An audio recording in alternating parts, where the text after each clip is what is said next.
Velkommen til en Real Deal-vlogg. I dag, Nature Edition. Følg meg.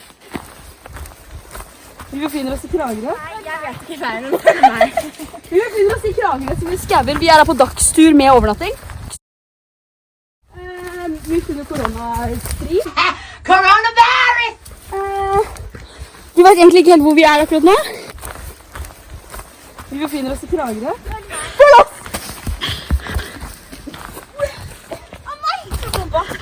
Det er derfor man er nødt til å være forsiktig i naturen. Stay safe. Skiltet, det må vi lese. Her er et naturlig sted i en loddet fjellskrent som er grunnere enn en hule. Og så er Nora rådyr som jeg har skutt. Hvis du er Hege og jeg er rådyr. Jegeren. Så når du ligger over her, så hadde jeg spist lårbeinet ditt.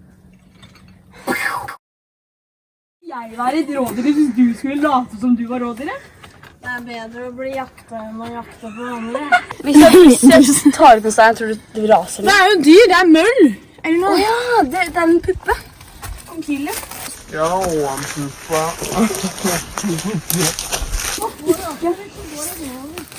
Det er sant.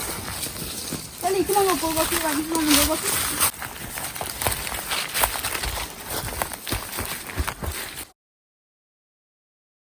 Her synes jeg det er litt fint med de trærne her.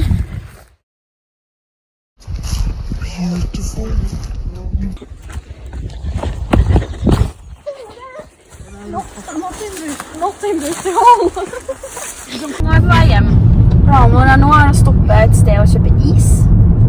Ice fucking crazy. Vi skal stoppe på Stantellet, men vi er ikke sikre. Vi tror egentlig ikke det er Stantellet. Det var det eneste jeg kom på. Så, takk for oss, Kragerø.